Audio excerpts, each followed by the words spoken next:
प्रियंका. शंखनाद प्रस्तुत यंगिस्तान या कार्यक्रमात आपलं स्वागत आहे. शिवयुद्ध कला, परंपरेचा अभिमान, पराक्रमाची शिकवण. शिवयुद्ध कला ही फक्त एक कला नाही, तर ती छत्रपती शिवाजी महाराजांच्या पराक्रमाचा आणि दूरदृष्टीचा वारसा आहे.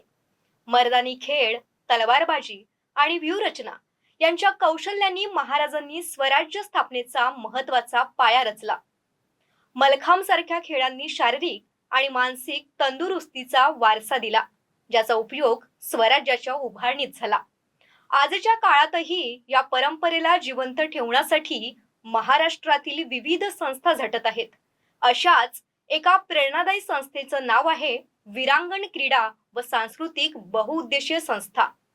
ही संस्था केवळ परंपरेचा अभिमानच जपत नाही, तर युवांमध्ये शौर्य आणि नेतृत्वाची भावना रुजवत आहे. या संस्थेचे सहसंस्थापक व सचिव तसंच मलखांबपटू आणि मर्दानी खेळ प्रशिक्षक श्री वेदांत चट्टे आज आपल्या सोबत आहेत. चला त्यांच्या प्रवासात डोकावून पाहूया आणि शिवयुद्ध कलेच्या या अनोख्या दुनियेबद्दल अधिक जाणून घेऊया. नमस्कार दादा, शंखनाद प्रस्तुत यंगिस्तान या कार्यक्रमात आपलं स्वागत आहे. आपल्या क्रीडा आणि शैक्षणिक प्रवासाची थोडक्यात ओळख करून द्या. नमस्कार. मी वेदांग चट्टे. मी इतिहासाचा विद्यार्थी आहे. MA शिक्षण करतोय राष्ट्रसंत तुकडोजी महाराज विद्यापीठातनं. सोबतच वीरांगण संस्थेचा सचिव आहे. त्याचसोबत मी गुरुकुल या काय म्हणता येईल त्याला, एक आयडिओलॉजीला घेऊन गुरुकुल म्हणून एक संस्था आम्ही सुरू केलेली आहे. त्या गुरुकुल संस्थेमध्ये सुद्धा कार्यरत आहे.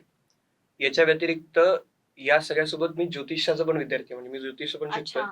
एक असतं की काही क्षेत्रांमध्ये आपला इंटरेस्ट असतो आणि ते आपण शिकलं पाहिजे, तसंच ते माझं ज्योतिषाबद्दलचं आहे. अच्छा. आणि या सगळ्यांसोबत बाकी सामाजिक कामांमध्ये पण मी अग्रेसर असतो. अच्छा, म्हणजे बरंच काही तुम्ही करते आहात आपल्या शैक्षणिक प्रवासामध्ये. मला सांगा की मलखांबकडे तुमचा कल कसा वळला आणि यामागे प्रेरणा कोणती होती? म्हणजे तुमचा प्रवास कसा सुरू झाला मलखांबकडे? मुळात माझी जी शाळा राहिली आहे, केशवनगर माध्यमिक विद्यालय, ही त्या काळातली नागपुरातली अशी एकमेव शाळा होती तिथे मल्लखांब खेळला किंवा शिकवला जायचा. अच्छा. तर त्याच्यामुळे मल्लखांब हा मुळात, मी ज्यावेळेला 5वीत त्या शाळेत गेलो त्यावेळेला शाळेमध्ये मल्लखांब एक खांब होता आणि तिथे सगळे खेळाडू खेळताना दिसायचे. पण नेमकं मल्लखांब काय असतो, हा खेळ पण आहे असं मला काही कल्पनाच नव्हती. मग हळूहळू माझा एक मित्र आहे निनाद दीक्षित म्हणून, तो आमच्या संस्थेचा सहसंस्थापक सुद्धा आहे आणि सहसचिवाची भूमिका सुद्धा पार पाडतोय. अच्छा. तर त्याने मला या खेळाशी अवगत करून दिलं आणि त्यानंतर मग मी आणि तो आम्ही दोघं श्रीकृष्णनगरला, कारण आमच्या शाळेमध्ये प्रॅक्टिस झाल्यानंतर ती मुबलक अशा प्रमाणात होईल बा की आम्ही खेळाची स्पर्धा करू शकू, एवढं नसल्या कारणाने आम्ही दोघंही, तो सायकल चालवायचा सुरुवातीला आणि एकाच सायकलवर डबल सीट असं आम्ही श्रीकृष्णनगरला रेस स्पोर्ट्स क्लब होता. अच्छा. आजही आहे, पण आजच्या काळामध्ये त्या तुलनेमध्ये ते जास्त चांगलं चालायचं. तर रेस स्पोर्ट्स क्लबला मल्लखांबचे प्रशिक्षण घ्यायला आम्ही जायचो. तिथे गुजर सर होते, ते आम्हाला शिकवायचे. आणि येताना मग अशी गंमत व्हायची की मी थकलो राहायचो, तर मी त्याला वडापाव किंवा दाबेलीचं असं लाच देऊन किंवा तू आता सायकल चालव असं आम्ही ती मल्लखांबचं सुरू केलं. आणि त्यानंतर माझी प्रेरणा तोच राहिला आहे मल्लखांब खेळायला सुरू करण्याची. आणि शाळेचा आमचा तो सहकार्याचा भाग होता. अच्छा.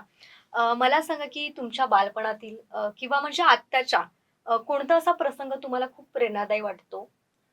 मला असं वाटतं की मी जेव्हा जेव्हा एखादं काम करायला घेतलंय आणि ते होणार असेल न होणार असेल, पण एका लिमिट नंतर ना ते काम होईल नाही होईल याची एक शंका निर्माण होत जाते. आणि त्या वेळेला जी माणसं मला भेटत जातात आणि ते ज्या पद्धतीने मला सहकार्य करत जातात, मला तेच प्रेरणादायी ठरतात. आणि समाजामध्ये काही माणसं अशी मिळतात जी फारच विशेष असतात. ते आपल्या व्यक्तिगत स्वार्थाच्या पलीकडे जाऊन लोकांसाठी कामं करत असतात. अशी माणसं प्रेरणादायी ठरली आहेत माझ्या आयुष्यात. ओके. तुम्ही मर्दानी खेळाचं प्रशिक्षण देत असता, तर हे सगळं प्रशिक्षण देत असतानाचं तुमचं कोणतं यश तुम्हाला सर्वात महत्वाचं वाटतं? मुळात माझं सगळ्यात महत्वाचं यश असं आहे की ज्या वेळेला आम्ही हे सगळं सुरू केलं त्यावेळेला आमच्याकडे 2 विद्यार्थी होते. अच्छा. आणि आम्ही 2 विद्यार्थ्यांना शिकवायला सुरुवात केली. त्या 2 विद्यार्थ्यांची आज आमच्याकडे 15 ते 20 खेळाडू निर्माण झाले. पण त्या 2 पैकी जेव्हा त्यातला एक जो खेळाडू जो आमच्यासोबत अगदी सुरुवातीपासून होता, तो राष्ट्रीय स्तरावर पदक घेऊन आला. अच्छा. त्या क्षणाला मला असं वाटलं की भलेही मी प्रत्यक्ष त्याला जास्त वेळ शिकवलं नसेल, माझ्यासोबत माझा एक मित्र शंतनू तिजारे म्हणून होता, तो प्रामुख्याने त्याला शिकवायचा. हम्म, हम्म. आणि अभिषेक पुराणिक म्हणून त्यावेळेला आमचे सचिव होते, अच्छा. त्यांचं विशेष लक्ष होतं. तर या दोघांच्या सहकार्यांना, या दोघांनाही मी सहकार्य हम्म, देत हम्म, होतो. आणि या सहकार्याच्या जोरावरती तो ज्या वेळेला ते पदक घेऊन आला आणि हा. त्याच्या आई वडिलांना आम्ही तो एक सुंदर कार्यक्रम केला त्याच्या त्या पदक विजयाचा. आणि तेव्हा त्याने त्याच्या आई वडिलांचं जे आनंद आम्हाला दिसलं, हम्म, मला असं वाटलं की तिथे आम्ही जिंकलो मुळात. अच्छा. वा. खूपच सुंदर म्हणजे तुमचं जे यश आहे आणि जे तुम्ही म्हटलत की तुमच्या म्हणजे या शिक्षणामध्ये जे तुम्ही प्रशिक्षण दिलेले आहात त्यामधलं तुमचं हे यश खूप मोठं होतं तुमच्यासाठी. मला सांगा की तुम्ही हे सगळं करता, हम्म. तर समाजाच्या काय प्रतिक्रिया असतात आणि मुळात म्हणजे तुमच्या संस्थेवर काय परिणाम होतो त्याचा? मुळात असं आहे की समाजाच्या वेगवेगळ्या प्रतिक्रिया निघतात. हम्म, हम्म, आम्ही हे पाहिलंय की काही खेळाडू असे राहिलेत की ते उत्तम करणार असेल भविष्यात जाऊन. हम्म, हम्म, तर काही पालक की आमचा विद्यार्थी किंवा आमचा पाल्य हा आता 9वीत आहे, तर आम्हाला पुढे जाऊन त्याला 10वीला मेरिट आणायचं आहे किंवा तो हम्म, 10वीला चांगल्या मार्कांनी पास व्हायला हवा. या दृष्टिकोनातनं ते म्हणतात की बा आम्ही आता स्पर्धा सोडतो हम्म, हम्म, आणि खेळाला नंतर परत वाव देता येईल, आता आम्ही त्याला शिक्षणात टाकतो. ओके. तर मग तिथे आम्हाला थोडंसं नकारात्मक वाटतं, ते आम्हाला फार दुःख झाल्यासारखं वाटतं. कारण हम्म, हम्म, जो खेळाडू पुढे जाऊन आमच्या संस्थेसाठीच नाही तर विदर्भासाठी किंवा महाराष्ट्रासाठी पदक आणेल आहे, हम्म, हम्म, तो खेळाडू अगदीच लगेच एका झटक्यात बाहेर चालला जातो. तर अशाही प्रतिक्रिया असतात. कधी कधी फार चांगली चांगली माणसं संस्थेला सहकार्य करायला पुढे येऊन जातात. ओके. तर तसे चांगलेही अनुभव येतात. तर या दोघांचाही एक समतोल आम्हाला साधावा लागतो. नक्कीच. जसं तुम्ही म्हटलं, की कोणतंही कार्य करत असताना सकारात्मक आणि नकारात्मक परिणाम तर आपल्या आयुष्यामध्ये येतच असतात. मला सांगा, की वीरांगण क्रीडा जी तुमची बहुउद्देशीय संस्था आहे, त्या संस्थेचं मुख्य उद्दिष्ट काय आहे? जेव्हा आम्ही ती संस्था सुरू केली होती हं, त्यावेळेला नागपूर शहरामध्ये मल्लखांब शिकवलं जाईल हं, हं. असं केशवनगर माध्यमिक विद्यालय एकमेव होतं. त्या व्यतिरिक्त खूप ऍक्टिव्हली म्हणजे हां. दैनंदिन पद्धतींवरती मल्लखांबचं प्रशिक्षण होत आहे हं, हं. असा क्लब नव्हताच. ओके. तर त्यामुळे मल्लखांब एक भारतीय खेळ आहे. हं, हं. भारतीय संस्कृतीशी अतिशय जवळून जो जोडला गेला असा खेळ आहे. हं, हं. सोबत तो खेळ बाकी सगळ्या खेळांना पूरक ठरतो. हं, हं. म्हणजे जर एखाद्याला स्विमिंग करायचंय तर त्याला त्याचे खांदे मजबूत असणं आवश्यक आहे. त्याला त्याच्या बॉडीला एक लवचिकता असणं आवश्यक आहे. मल्लखांब ते दोन्ही प्रदान करतो. अच्छा. एखादा कुस्तीपटू असेल तर त्याच्या शरीरालाही लवचिकता हं, आवश्यक आहे. हं. त्याच्या शरीरामध्ये एक स्ट्रेंथ असणं आवश्यक आहे. ती स्ट्रेंथ सुद्धा मल्लखांब प्रदान करतो. मुळात मल्लखांब सुरू झाला, हं, हं. हा जे मल्लपटू राहिलेत, कुस्ती खेळणारे हां, लोक हां, राहिलेत, हां. त्यांना एक पूरक असा आधार, व्यायाम द्यायला म्हणून. अच्छा. तर एवढा सुंदर खेळ जर महाराष्ट्रातनं अगदी सहजगत्या म्हणजे स्पर्धा जर व्हायची असेल हं, हं, मल्लखांबची, हं. तर मुंबई पुण्याचे खेळाडू सगळेच नंबर्स घेऊन जाणार. हां, तर हां. मग विदर्भाकडे काय येणार? हां. तर म्हणून मग या दृष्टिकोनातनं आम्ही ती सुरू केली. आणि आज आमचा उद्देश असं झालाय की प्रत्येक क्षेत्रामध्ये हं, जो हं. स्किल सेट अवेलेबल आहे हं. किंवा जो स्किल सेट तयार करून देशाला किंवा समाजाला देता येऊ शकतो, तो आम्हाला द्यायचा आहे. म्हणून ओके. आज आम्ही फक्त खेळाबद्दल लिमिटेड नाहीये. हं, हं, हं. आज आम्ही खेळांचं पण प्रशिक्षण देतो. आज आम्ही सांस्कृतिक स्तरावरती पण वेगवेगळी कामं करत असतो. हं, हं. कोविड दरम्यान पासून आम्ही सामाजिक क्षेत्रात पण ऍक्टिव्हली काम करतोय. आणि या सगळ्यांसोबतच आम्ही आता एंटरप्रिन्युअरशिपला जो वाव मिळायला हवा हं, हं. त्याच्यासाठी पण प्रयत्न करतोय. ओके. मला सांगा, की मर्दानी खेळ आणि हम्म. शिवकालीन युद्धकला शिकवत असताना कोणकोणते आव्हान येत असतात तुमच्या समोर? हे फार अवघड आहे सांगायला, कारण हं. मर्दानी खेळ शिकवत असताना बरीच आव्हानं येतात. अच्छा.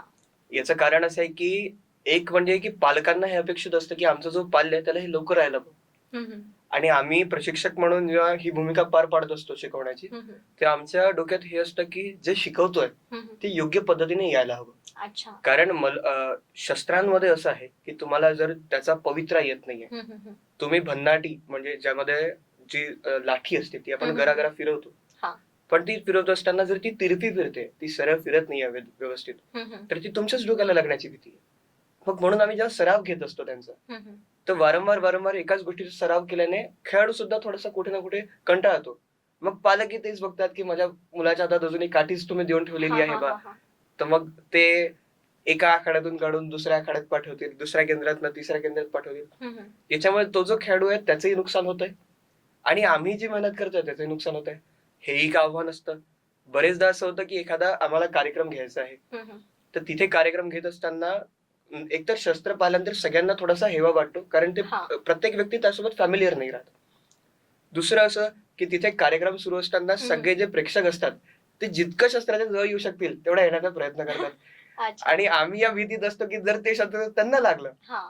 तर त्याच्यामुळे आम्हाला त्रास होईल. हं, हं, हं. सोबत ही शस्त्र जेव्हा आम्हाला न्यायची यायची असतात ना, हम्म, हम्म, तर याच्यासाठी आम्ही मुळात कुठल्याही चुकीच्या उद्देशाने हे कामं करत नाही. हम्म, पण एक भीती मनात असते किंवा हे शस्त्र नेणं आणं करत करत असताना कुठे त्रास होऊ नये, कुठली अडचण निर्माण होऊ नये. हम्म, कारण याच्यासाठी म्हणून जर आम्ही कुठे गेलो किंवा आम्हाला परवाना हवा आहे यासाठी, हम्म, तर असा परवाना सहजगत्या मिळत नाही. त्याच्यासाठी पण अवघड जातं. म्हणून ओके. मग आम्ही आयोजकांना म्हणतो की हे परवाने तुम्ही जाणा. अच्छा. तर अशी बरीच आव्हानं आहेत. पण मुळात पहिलं आव्हान हेच आहे की अगदी पॉझिटिव्हली हम्म, एक खेळ म्हणून याच्याकडे अजूनपर्यंत बघितला जात नाही. ओके. आणि हेच सगळ्यात मोठं आव्हान आहे की याच्याकडे खेळ म्हणून बघितलं जात असल्या कारणाने हे कलाचा भाग, छंद किंवा उन्हाळ्यात काही काम करायला नाहीये मुलांना म्हणून आम्ही आखाड्यात पाठवतो, इथपर्यंत त्यांनी लिमिटेड केलं. अच्छा. जोवर याला एक खेळ म्हणून बघितलं हम्म. जाणार नाही, म्हणजे आम्ही तर मेहनत करतोय तुमच्या मुलांवरती, हम्म, पण तुमची मुलं तो जर सराव रोज करणार नसेल आणि तुमच्यापेक्षा ही असेल की माझ्या मुलाला सगळं झालं पाहिजे, तर ते होणं शक्य नाहीये. अगदी आणि बरोबर. त्यात आमची जी मेहनत झाली आहे हम्म, हम्म, त्याचंही आम्हाला खंत होतं की आम्ही का ओके. करतोय. ओके. अशी बरीच आव्हानं असतात. अच्छा. आणि खरं तर आव्हानांना बाजूला सारून जो यशाकडे वळतो तोच यशाचं शिखर गाठत असतो आणि तेच तुमचं ध्येय आहे. मला सांगा, तुम्ही वक्तृत्व करतात, सारखे कॉम्पिटिशन केलेले आहेत आपण. वक्तृत्व आणि नेतृत्व म्हणजे तुम्ही प्रशिक्षण देखील देतात. तर वक्तृत्व आणि नेतृत्व या म्हणजे या तत्वांवर म्हणजे कसा भर दिला जातो तुम्ही? तर हे तर मला म्हणावं लागेल की यामागे देवाची खूप मोठी कृपा आहे की त्याने बऱ्याच लहान वयामध्ये मला भाषण वगैरे द्यायला प्रवृत्त केलंय. मी लहान होतो तेव्हापासून माझ्या वडिलांनी मला भाषण द्यायला पुढे केलं की मला चिठ्ठी द्यायचे, काही लिहून द्यायचे, काही कथा पाठ करून घ्यायचे आणि तू जा आणि बोल. मग हळूहळू मी त्यावेळेला लहान असताना राष्ट्रीय स्वयंसेवक संघात जायचो. तर तिथे एखाद्या विशेष दिवशी किंवा एखाद्या महापुरुषाच्या जन्मदिनी आमच्याकडनं काही ना काही बोलून घ्यायचं किंवा एखादी कथा सांगा, आज यांचा जन्मदिवस आहे तर यांच्यावरती माहिती सांगा. मग त्याच्यासाठी आम्ही तयार होऊन जायचो. मग वक्तृत्व आणि कथाकथनाच्या शाळेमध्ये स्पर्धांमध्ये भाग घेतलाय. त्याच्यामुळे तिथून मग एक स्पर्धात्मक दृष्टिकोनातून बोलण्याची जी कला आहे ती लक्षात आली. हळूहळू कॉलेज आणि महाविद्यालयांमध्ये त्याच्यामध्ये मग यश यायला लागलं. ओके. पण या सगळ्यांमध्ये एक लक्षात आलं की ज्याला बोलता येतं तो इतरांना स्वतःच्या सोबत गोळा करू शकतो. कारण लोकांची मनं समजून बोलण्यासाठी वक्तृत्वाची कला फार महत्वाची आहे. आणि जर तुम्ही लोकांना सोबत घेऊन काम करू शकता तर हळूहळू तुमच्या आतमध्येच नेतृत्व आपोआप यायला लागतं. कारण प्रत्येक व्यक्तीमध्ये नेतृत्व हे जन्मजात असेल असं काही गरजेचं नाहीये. पण प्रत्येक व्यक्ती एक चांगला नेतृत्व करणारा व्यक्तिमत्व घडू शकतो आणि त्यात वक्तृत्व फार कामात येतं. माझ्या तरी असं झालंय की माझ्या वक्तृत्वाचाच मला आधार मिळाला की मी 4 माणसं सोबत घेऊन एखाद्या कामाला यशस्वीपणे पार पाडू शकतो. ओके. खरं तर शब्द हे जादूगर असतात, ज्याने म्हणजे सर्वांची मनं जिंकली जातात. मला सांगा की पुढील 5 वर्षामध्ये मर्दानी खेळ, जसं सांस्कृतिक कार्यक्रम आहेत, म्हणजे यांच्यातील महत्त्वाच्या योजना काय आहेत तुमच्या पुढील 5 वर्षांमध्ये? विरांगणाच्या दृष्टिकोनातून. विरांगणाच्या दृष्टिकोनातून पुढच्या 5 वर्षामध्ये खेळांचा जर भाग बघायचा झाला तर आमची ही अपेक्षा आहे की येणाऱ्या 5 वर्षामध्ये आम्हाला महाराष्ट्रात मेडल काढणारे खेळाडू तयार करायचे. अच्छा. आणि विदर्भातनं मेडल काढणारे खेळाडू सध्या विदर्भाकडे नाहीयेत. म्हणजे विशेष करून नागपूरकडे तरी नाहीये. आणि नागपुरातनं एखाद्या व्यक्तीने मल्लखांब किंवा रोख मल्लखांब मधनं पदक काढणं हे फार मोठं यश राहिले. आणि बराच काळ झालाय एकही पदक स्पर्धांमध्ये आलेलं नाहीये. त्याच्यासाठी आम्ही कार्यरत आहोत आणि मला असं वाटतं की त्याला 5 वर्ष लागणार नाही. आम्ही पुढच्या 2-3 वर्षामध्येच ते सहजगत्या करून घेऊ. ओके. आताच आमचे खेळाडू 15 खेळाडू खेलो इंडियाला लागले आहेत. अच्छा. तर दुसरं जर मर्दानी खेळाचा भाग झाला, मर्दानी खेळामध्ये आम्हाला या संपूर्ण समाजाला त्या मर्दानी खेळाशी कनेक्ट करायचंय. कारण मर्दानी खेळ हा फक्त काही निवडक लोकांचा खेळ नाहीये, हा आपला ऐतिहासिक वारसा आहे. छत्रपती शिवाजी महाराजांनी जेव्हा हे सगळं शिकवायला सुरुवात केली, स्वतःही शिकले आणि आपल्या मावळ्यांनाही शिकायला प्रवृत्त केलं, तेव्हापासून मर्दानी खेळ खेळला जात होते. आणि मर्दानी खेळ हा जेवढा खेळला जाण्याचा भाग आहे तेवढाच तो आत्मरक्षणाचाही भाग आहे. अगदी बरोबर. म्हणून आत्मरक्षण करत असताना सुद्धा मर्दानी खेळ तुम्हाला कामात गेले. आणि आजच्या तारखेमध्ये स्त्री सुरक्षेला घेऊन जितकाही तुम्ही जागर केला किंवा तुम्ही सोशल मीडियावरती किती बॅनर केलेत तरी सुद्धा एका स्त्रीचं रक्षण करण्यासाठी स्त्रीला पुढे येणं आवश्यक आहे. ओके. आणि त्यासाठी तिला स्वतःचं आत्मरक्षण करता येणं एवढं तरी आवश्यक आजच्या काळाची गरज आहे. आता याच्यासाठी बरीच लोक म्हणतात की मुलांना पण शिकण्याची गरज आहे बऱ्याच गोष्टी. नक्कीच आहे. पण मुलांना शिकण्याची गरज आहे हे म्हटल्याने आपण स्वतःच स्वयंसंरक्षण करू नये किंवा आपण स्वतःच्या स्वयंसंरक्षणाचा जबाबदारीला पण फेटाळून टाकावं असंही करून चालणार नाही. म्हणून तिथे सुद्धा मर्दानी खेळ तुमच्या कामात येतो. आणि याच्याही पलीकडे हम्म.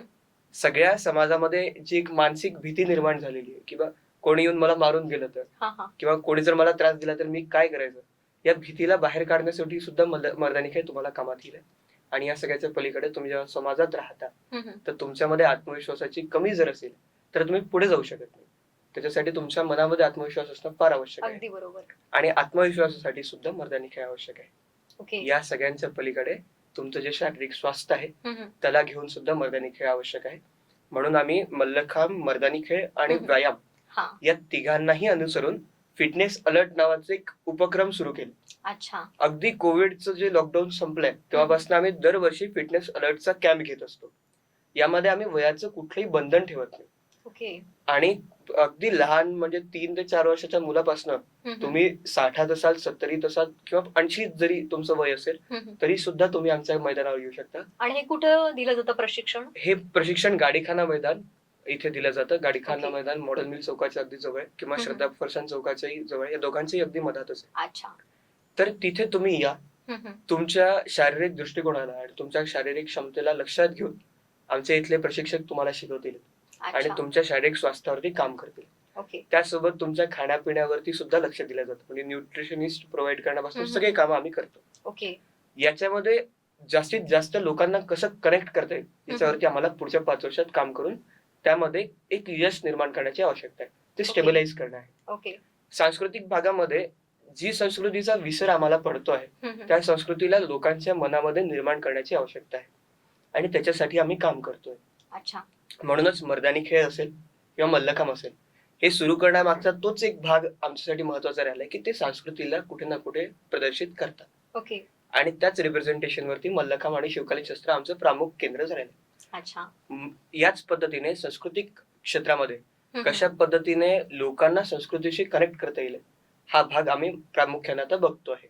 मग ज्योतिषाचं शिक्षण देणं असो किंवा मग याच्या व्यतिरिक्त आपल्या संस्कृतीमध्ये असलेली जी महापुरुष राहिली, म्हणजे आमचे जे सहसचिव आहेत, त्यांचा एक उपक्रम त्यांच्या डोक्यात असा आहे की येणाऱ्या काळामध्ये वीरांगण असं करणार आहे की एक दिवस ठरवेल त्या दिवशी प्रत्येक परिसरामध्ये एक एक व्यक्ती राहील जो इच्छुक असेल त्याने समोर यावं आणि त्याने हा कार्यक्रमाचा धुरा उचलावा की दर तुम्हाला जो आठवड्यातला एक दिवस किंवा महिन्यातला एक दिवस योग्य वाटतो त्या दिवशी तुम्ही एक महापुरुषाचं चरित्र पूर्ण समाजाला ऐकवायचंय. एक वक्ता बोलवा. वक्ता बोलवण्याची जबाबदारी वीरांगणला द्या. वीरांगण वक्ते तुम्हाला पुरवेल.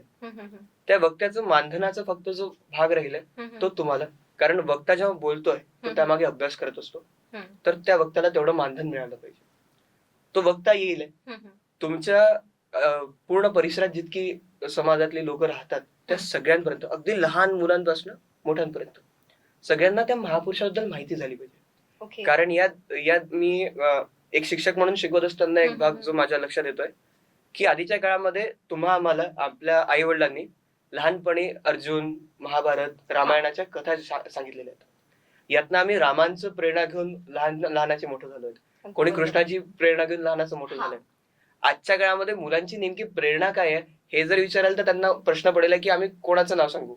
मग त्यांच्यासमोर कुठला तरी बॉलिवूडचा ऍक्टर समोर येतो. तर याच्यामुळे ही विद्यार्थी कधीच योग्य त्या दिशेने जात नाहीये. म्हणून यांच्यासमोर ते प्रेरणास्थान उभं करणं आवश्यक आहे. म्हणून छत्रपती शिवाजी महाराजांचे स्वाध्याय किंवा एखाद्या महाचरित्रांचे स्वाध्याय हे सुरू करून हे जास्तीत पूर्ण नागपूर शहरात सुरू करण्याचा उपक्रम हा पुढच्या 5 वर्षात यशस्वी करायचा. अच्छा. त्यानंतर मग सामाजिक क्षेत्रामध्ये समाजाला कशा पद्धतीने संघटित करता येईल योग्य दिशेने काम करायला. ओके. असं नाही की समाजाला आमच्याचकडे संघटित करायचं, आपापल्या परिसरात संघटित करा, पण त्या समाजाचा काहीतरी हेतू असला पाहिजे आणि त्या समाजाने राष्ट्राच्या किंवा राज्याच्या किंवा आपल्या परिसराच्या विकासासाठी काम केलं पाहिजे. बहुधा पुढची नेते सुद्धा तिथून निघाले तरी सुद्धा आम्हाला आनंद होईल. एंटरप्रिनरशिप मध्ये आम्हाला असं वाटतं की येणाऱ्या काळामध्ये मुळात जर तुम्ही बघायला गेलात ना की जितके मोठे मोठे एंटरप्रिनर्स झाले भारतातले त्यातले फारच कमी असे आहेत की जे आम्हाला माहिती आहेत की ते विदर्भातले आहेत. भरपूर, पण आम्हाला माहितीच नाही, कारण आमच्याकडे ते एक जो एक कल्चर बनतो एंटरप्रिनरशिपचा तो अवेलेबलच नाही आहे. ओके. तो क्रिएट करायला ग्राउंड लेवलवरती अवेअरनेस क्रिएट करणं आवश्यक आहे. हे काम वीरांगण करेल. ओके. आणि पुढच्या 5 वर्षामध्ये तो एक एन्व्हायरमेंट क्रिएट करणं की ज्याच्या अवतीभोवती एक एंटरप्रिनरशिपचं लोकांना सुद्धा असं वाटायला नको हे काहीतरी वेगळं काहीतरी करतोय बा, तर त्या व्यक्तीला ते एक एन्व्हायरमेंट क्रिएट करून देणं आणि त्याला कशा पद्धतीने सरकारी योजनांसोबत आम्ही जोडून देऊ शकतो आणि त्याच्यासाठी एंटरप्रिनरशिप किंवा लोकांना रोजगार देण्याचं माध्यम सहजगत्या सुकर करता येऊ शकतं, याच्यावरती विरांगणला काम करायचं अच्छा आणि पुढच्या 5 वर्षात आम्ही ते यशस्वी करू असं मला वाटतं. अच्छा नक्कीच करणार, कारण तुम्ही जे उपक्रम सांगितले ते फार सुंदर होते. मला सांगा की या क्रीडा क्षेत्रामध्ये जे करिअर करू इच्छितात आजची तरुणाई, तर त्यांना तुम्ही काय संदेश द्याल? बघा, क्रीडा क्षेत्रामध्ये ज्यांना करिअर करायचंय त्यांच्यासाठी बऱ्याच गोष्टी आहेत जे ते करू शकतात.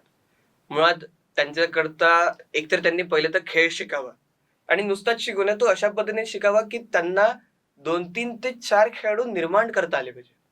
नाहीतर खेळाडू शिकतात चाले जातात, हा. त्याचा सराव होत नाही. आणि जर खेळाचा सराव होत नाहीये तर तुम्ही तो खेळ विसरणार आहात. म्हणजे अगदी जर असं म्हणायचं झालं की बा विराट कोहली खूप मोठा खेळाडू आहे, आज तो जगाला प्रेरणा देतो, जगातले अनेक खेळाडू त्याला बघून क्रिकेट खेळतात आहेत. पण त्याने जर सरावच सोडला तर त्या खेळामध्ये तो तेवढंच प्रवीण आता गाठेल आहे, जर सराव त्याने सोडला तर. तर असं नाहीये. सचिन तेंडुलकर रिटायर झाल्यानंतर एकदा पिच वरती गेलेला. एक फ्रेंडली मॅच सुरू होती ऑस्ट्रेलियाला आणि तिथे तो खेळायला गेला. त्याने ते एक महिला खेळाडू आहे, ती त्याला बॉलिंग करत होती.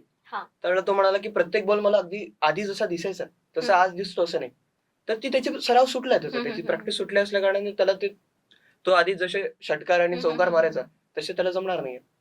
तर खेळाडूंना तर सगळ्यात पहिले तुम्ही तो खेळ शिका आणि इतका उत्तमतेने शिका की तुम्हाला तो रोज सराव करता आला पाहिजे, सातत्य असलं पाहिजे. जर तुम्ही सातत्याने एखादा खेळ करत असाल तर तुम्ही ते 4 लोकांना शिकवू शकता. त्या 4 लोकांना शिकवण्याचं तुम्ही मानधन घेऊ शकता. हळूहळू तुम्ही एक स्वतःचं केंद्र सुरू करू शकता. त्या केंद्रातनं तुमचं मानधन निघतं आणि सोबत तुम्ही 4 माणसांना मानधन देऊ पण शकता. याच्या पलीकडे तुम्ही शाळांमध्ये क्रीडा प्रशिक्षकांची, उत्तम क्रीडा प्रशिक्षकांची खूप कमी आहे प्रामाणिकपणे. मुळात नागपुरात तर विशेष कमी आहे, कारण नागपुरामध्ये खेळ हा प्रिय आहे समाजाला, पण खेळ खेळायला तयार पालक आणि खेळाडू हे फार कमी आहेत. ते एन्व्हायरमेंट नाहीये.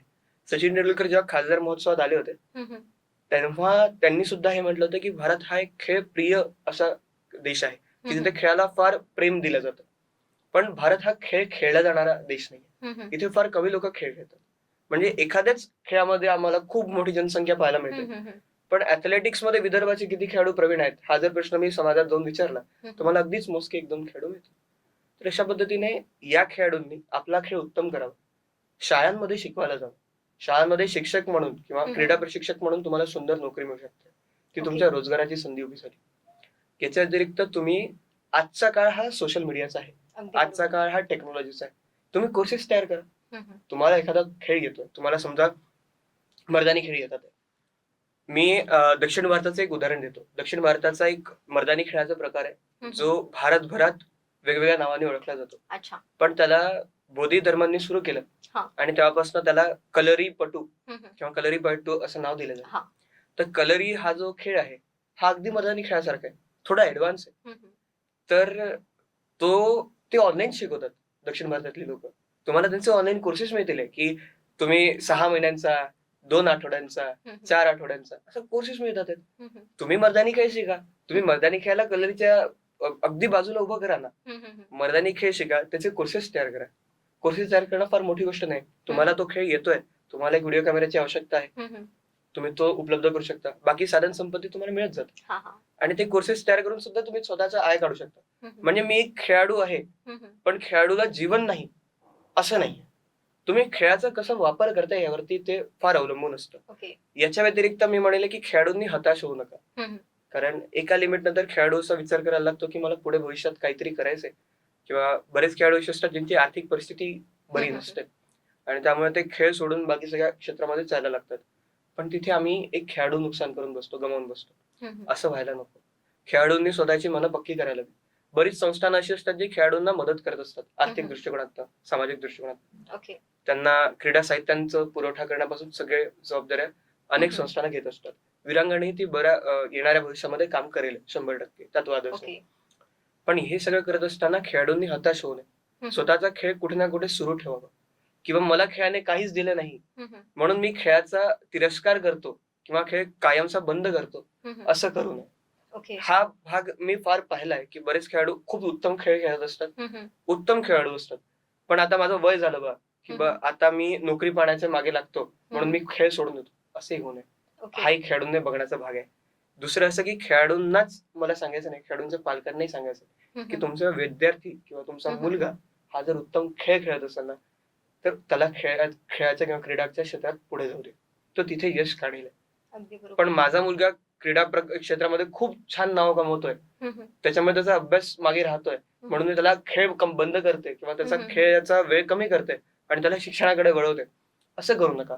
कारण शालेय अभ्यासक्रम आजच्या तारखेत असं आहे की तुम्हाला घोकमपट्टी करण्या, एक तुमच्या समोर कागद येतो, त्या कागदावरती 4 प्रश्न असतात, ते घोकमपट्टी केलेलेच शब्द तुम्हाला तिथे कोरणे आणि वापस येणे. तुमच्या बौद्धिक पातळीचा तिथे टेस्ट होत नाहीये, तुमच्यामध्ये किती सेव्ह करून ठेवण्याची कपॅसिटी आहे, जी याच्या काळात तंत्रज्ञानाने अगदी सुकर केलेली आहे, ती तिथे तपासल्या जाते. मग मला असं वाटतं की तिथे तुमचा विद्यार्थी प्रवीण येतोय की नाही येतोय, त्यापेक्षा तुमचा जर विद्यार्थी खेळा प्रकारात प्रवीण होत असेल तर त्याला कॉलेज ऍडमिशन साठी जीवनाच्या परीक्षेमध्ये पास होणं गरजेचं आहे. इंडीड, आणि त्याच्यासाठी खेळ फार महत्वाचा ठरतो. आता तुम्हाला तिथे स्पोर्ट्स कोटा मिळतो कॉलेजमध्ये ऍडमिशन घेताना, नोकरीमध्ये तुम्हाला स्पोर्ट्स कोटा अवेलेबल आहे, तर खेळाडूंनी खेळ सोडून जाण्याचं काम करू नये, हे सगळ्यात पहिलं माझं मत आहे. दुसरं असं की ते खेळामध्ये येणाऱ्या अपयश यशाला हताश होऊन चालणार. खेळाडू असल्या कारणाने त्याच्यामध्ये स्पोर्ट्समॅन स्पिरिट असणं आवश्यक आहे, आणि ती मोस्ट ऑफ द खेळाडूंमध्ये असतेच. तिसरं असं की खेळाडूंना मदत करायला आज खरंच समाजाने पुढे यायला हवं, आणि ती फार मोठी आवश्यकता आहे. चौथं की पालकांनी खेळाडूंना सहकार्य करणं फार आवश्यक आहे, मस्ट आहे. जर तुम्ही म्हणाल की माझ्या विद्यार्थ्याने फक्त अभ्यास करावा, तर असं नाहीये. प्रत्येक व्यक्ती सारखा हात नसतो, हाताची 5 बोटं सारखी नसतात. मासोळी, सिंह, कोल्हा, गरुड यांना जर तुम्ही म्हटलं की फक्त समुद्रात पोहून दाखवा, तर फक्त मासोळीत जिंकणार आहे, बाकी सगळ्यांना त्याचा अनुभव नाही, ते नाही करणार. प्रत्येक व्यक्तीची कामं वेगवेगळी, प्रत्येक व्यक्तीचं जीवन वेगवेगळं आहे, आणि तो त्याच्या जैविक अनुभवावरनच आपलं काम करत असतो. त्याच्यामुळे आमच्या बाजूचा मुलगा मेरिट आला म्हणून माझ्याही मुलाला मेरिटच आणायचं आहे, हा फार मोठा मूर्खपणा ठरेल. खेळाडूंना अशा पद्धतीने गमावायला नको. त्याच्यामुळे खेळाडूंनी सुद्धा हे लक्षात ठेवावं की स्वतःचा स्टँड घेता आला पाहिजे. अगदी बरोबर. खरं तर तुम्ही क्रीडा क्षेत्रामध्ये करिअर करू इच्छिणाऱ्या तरुणाईला फार सुंदर असा संदेश दिला, त्याचबरोबर पालकांना सुद्धा खूप सुंदर असा संदेश दिला. आपण शंखनाद प्रस्तुत यंगिस्तान या कार्यक्रमात आलात, त्याबद्दल आपले खूप खूप आभार. धन्यवाद. आपण मला बोलवलं त्याबद्दलही खूप खूप आभार. आता वेळ झाली आहे इथेच थांबण्याची. पुन्हा भेटूयात एका नवीन विषयासह. तोवर नमस्कार.